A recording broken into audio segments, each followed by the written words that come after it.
and especially warm welcome to our speaker today, Ambassador Yoram Ettinger. Before I introduce him, I would just like to say a few administrative issues. Everybody has to leave, unfortunately, the building today by the latest at 4, so we are going to finish at 3:45. So because of that, we planned the second presentation for today by one of our research assistants, Louis, that is going to have to be cancelled. So we are going to have only one topic today for this seminar, but we have more than an hour, so that should be plenty of time to hear a very interesting presentation and to have sufficient time for an interesting discussion. So it's a great pleasure to welcome Ambassador Ettinger, who is a member of the American-Israel Demographic Research Group. He served as Minister for Congressional Affairs at Israel's Embassy in Washington, D.C., as Israel's Consul General in Houston, Texas, and as Director of Israel's Government Press Office. Ambassador Ettinger established and headed a Middle East research unit at Israel's Education Ministry. And as you all know, the topic of today is the demographic scare. Is it a myth or a reality? This is, of course, a very crucial topic. The issue of demographic assumption has been used in the public debate in Israel very often, and it had all kinds of policy implications, so it's very important to be familiar with the exact facts, and we are going to hear a lot on this by Ambassador Ettinger, so the floor is yours. Thank you very much. Also, I would like to welcome a special guest here, Aliza Fishbein, right here. Aliza is right now an intern at the Knesset, part of her summer vacation from Johns Hopkins. Hopefully a future Ola to Israel. It's on the radar screen. And Aliza's claim of fame is that she is the daughter of Julie and Randy Fishbein. Some of you may know Randy, one of the more creative and bright brains in Washington.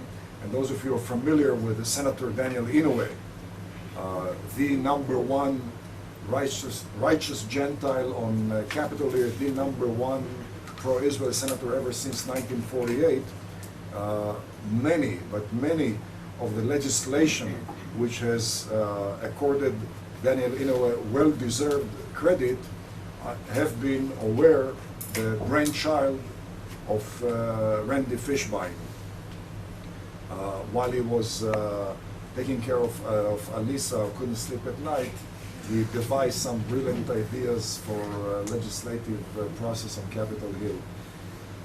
And from here to our subject, there is a story about a class of logic at the local community college, and the teacher wanted to demonstrate what logic was all about.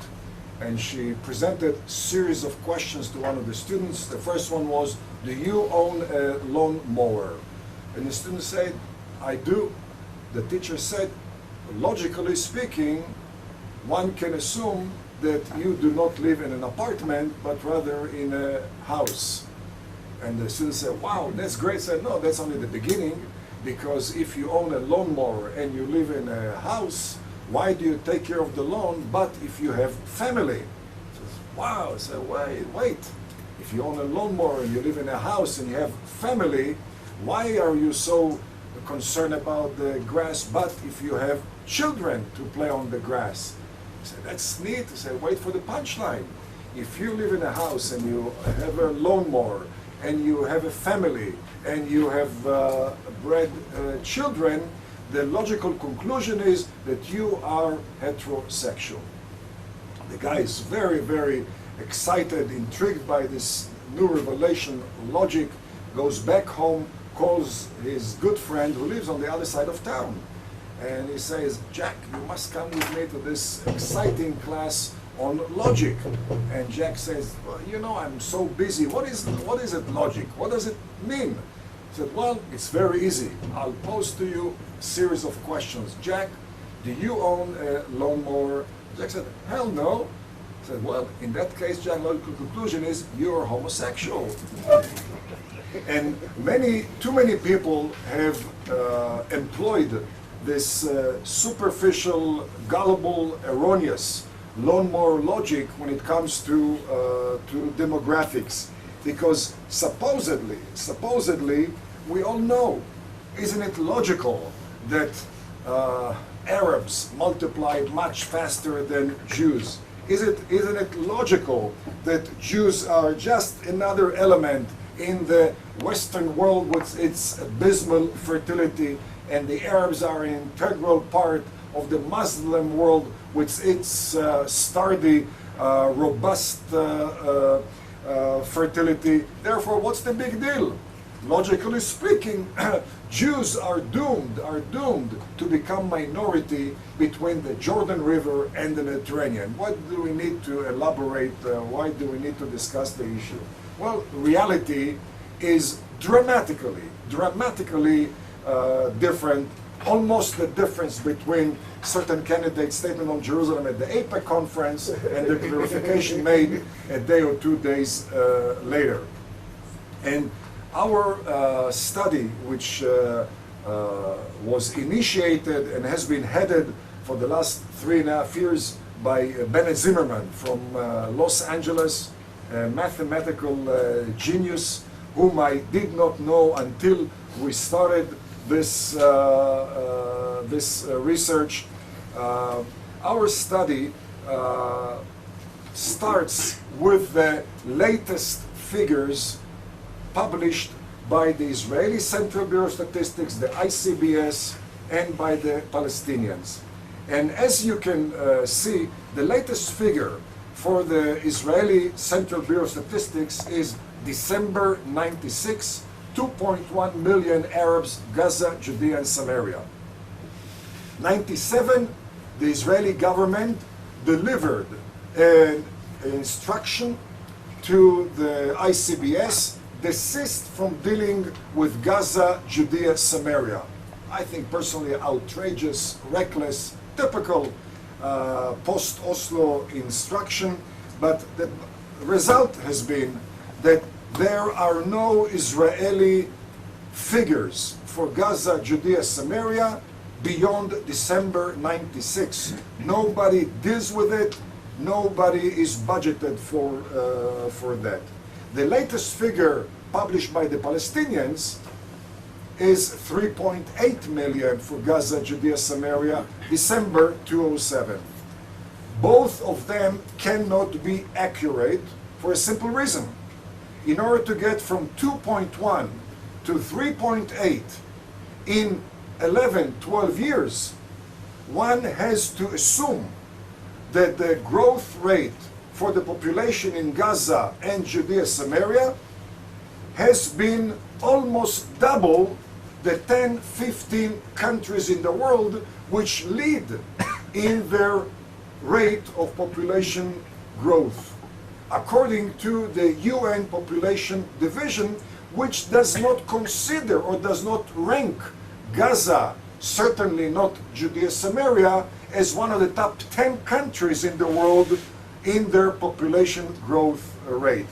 And obviously, one of the two has to be drastically erroneous.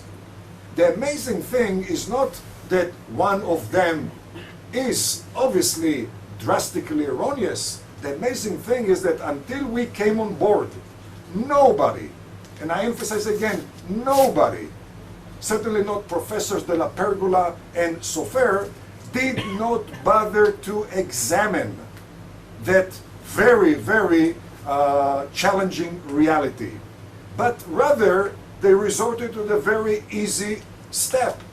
They completely discarded the Israeli number, they embraced the Palestinian number, and every projection, every assessment, and any national security derivative, including the sense of fatalism, which has been instilled in the minds of the Israeli public at large, Israeli politicians, Israeli media, academia, etc., have been the derivative of this embracing the Palestinian number and dispensing, discarding, ignoring, I would say trashing the Israeli 96 number.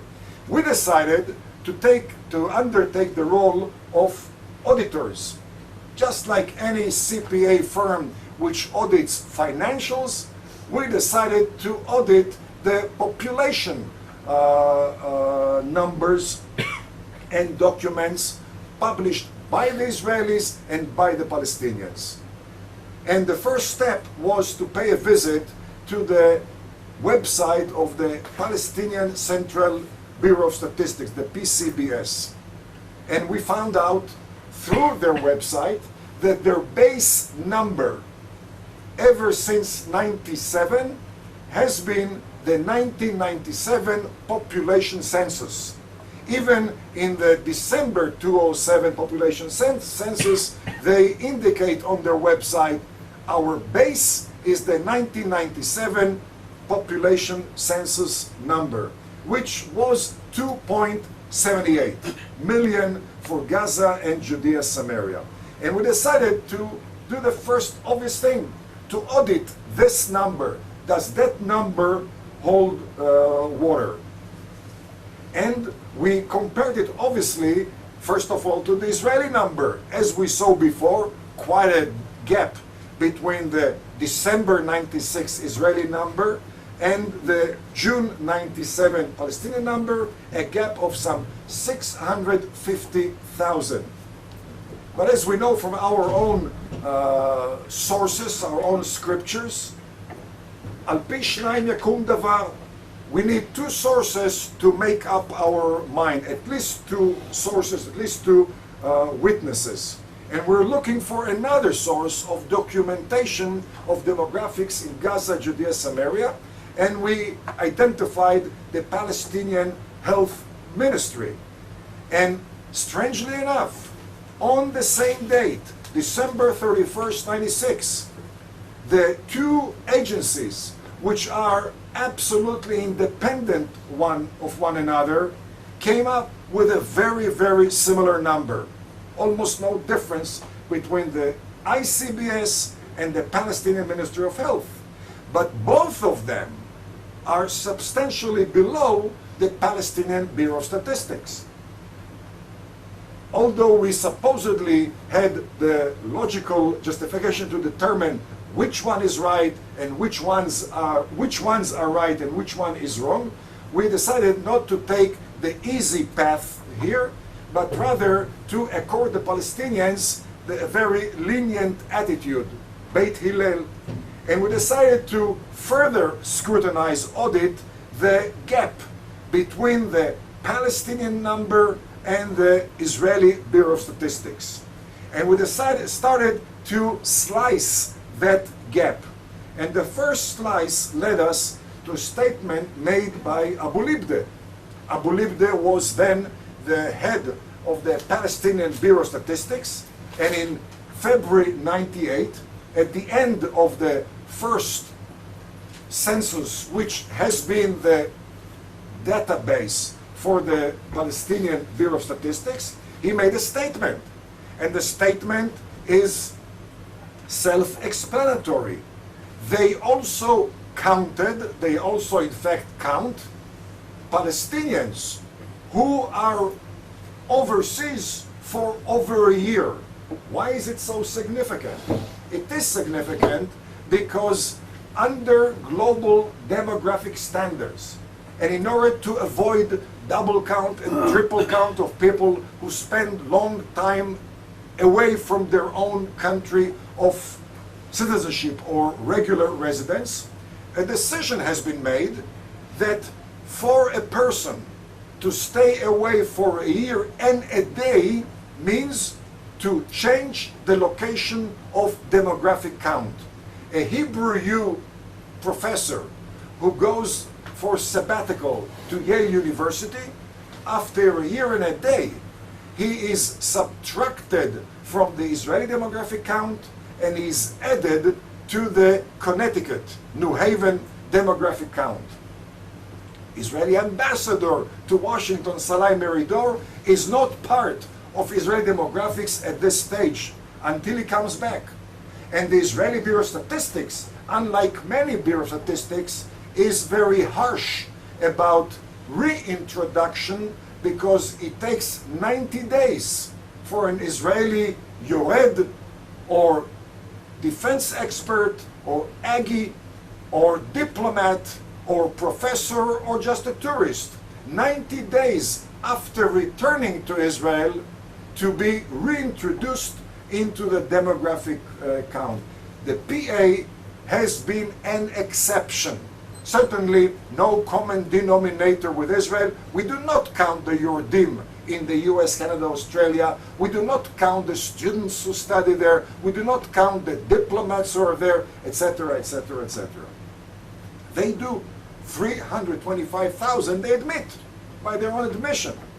However, we said we need two in order to confirm a finding. Two sources. One is not enough.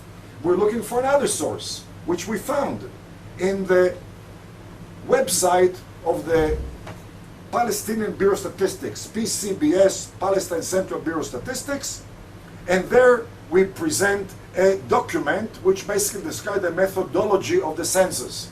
And as you can see in the first yellow highlighted area, to their credit, they are not lying. They are very transparent for anybody who wants to examine. Nobody wanted to examine that. Maybe it was politically incorrect. Maybe it was professional neglect, or whatever reason. But the fact is, for anybody who wanted to find out, all you had to do is pay a visit to the website. And they say, while we employ the de facto approach, it was adopted with some exceptions. And what are the exceptions? Again, they're very transparent. A3, they say, anybody who studies abroad is counted as if they are here, although they're not here. And they add, irrespective of the study period. And those of us here who are familiar with campus reality in the US at least, we know that there are Arabs who are there for 5 and 10 and 15 and 20 and 25 years, and they are perpetual undergraduate or graduate or PhD students. And then they add in B, yes, they also count Palestinians who live abroad for more than 1 year and who have a usual place, etc., etc., etc. The bottom line, Abu Libde was very precise. And indeed, 325,000 people who were counted in should not have been added to the total, and we should deduct 325,000. Another slice in that gap over the Israeli Central Bureau of Statistics are the Jerusalem Arabs who bear Israeli ID cards, like the terrorist on the tractor. Israeli residents, but not citizens. And as such, the Israeli Bureau of Statistics count them or include them in the count of Green Line Arabs. When you see Green Line Arabs 1.4 million, it includes everybody who carry Israeli ID cards, whether they're citizens or not. But the Palestinian Bureau of Statistics, and from their point of view, rightly so, consider them to be West Bankers. And therefore they count them as part of the West Bank population. And if you are the Department of State or the CIA or the UN, any international organization or any Israeli who assumes that in order to find out the number of Arabs between the river and the Mediterranean, you have to turn to the ICBS to find out how many Green Line Arabs are, which include almost 250,000 Arabs of Jerusalem. And then you have to turn to the Palestinian Bureau of Statistics and to find out how many Arabs in Gaza and the West Bank, which includes almost 250,000 Arabs. Then you usually, unintentionally, double count almost 250,000 Arabs. We're already talking about over 500,000, which should not be in the base number in the first place. We are left with 113,000 who are still in the excess over the Israeli number of December 96. Should we leave it as it is there, or should we deduct it? To determine the fate of the 113,000, we're looking for an agency which documents demography in Gaza, Judea, Samaria, which would serve as a comparison base for the accuracy of the Palestinian and the Israeli Bureau of Statistics. And we identified one such agency as the Palestinian Central Election Commission. For January 2005 supposed election, they documented on their website 1.5 million 18 and older. 1.5 million 18 and older eligible voters in Gaza and Judea and Samaria. However, on their website, they indicate, as we see below the column of 1.5 million, that 200,000 eligible voters, in fact, are residents abroad, which is okay, because in Israel, we have 500,000 Israelis who reside abroad, but are eligible voters. But they don't live here. They're not counted as part of our demography. Which means, for January 2005, we don't talk about de facto 1.5 million, we talk about de facto 1.3 million 18 and older in Gaza, Judea, and Samaria. And now we turned to find out whether this documentation of 1.3 million 18 and above is validating the Israeli Bureau of Statistics documentation or the PCBS. Since the last time that the ICBS documented was in 96, we therefore took all 8-year and older of 96 who became 18 and older in 2005. And we deducted the number of deaths since then. We deducted the net emigration, as you'll see in a minute, which has taken place, which took place since then, and we found out that there was total compatibility between the ICBS documentation of 18 and above and the Palestinian Election Commission 18 and above. But both of them, which are absolutely independent of one another and absolutely in sync with one another, are way, way below the number contended by the Palestinian Central Bureau of Statistics. And therefore, our logical conclusion was that the 113,000 also should be deducted, subtracted from the base data of the Palestinians, which provided us with a total of 648,000 total deduction or total artificial inflation of the base number, which is equivalent to 30% artificial inflation, but also providing us with the opportunity to confirm, to validate the credibility of the Israeli Central Bureau of Statistics, which was completely dismissed by the establishment in Israel when it came to talking about the number of Palestinians in this area. From here, we proceeded to examine, to audit 97 through December 2007. And the next stop was the factor of birth. We paid a visit in the red to the website of the Palestinian Central Bureau of Statistics, and we saw the number of births contended by the PCBS. But in order to audit it, as you do with any financials, you turn to bank balance, you turn to insurance company, you turn to client's record, you turn to purchasing records, etc. We're looking for documentation of birth. Documentation we found at the Palestinian Ministry of Health, and we found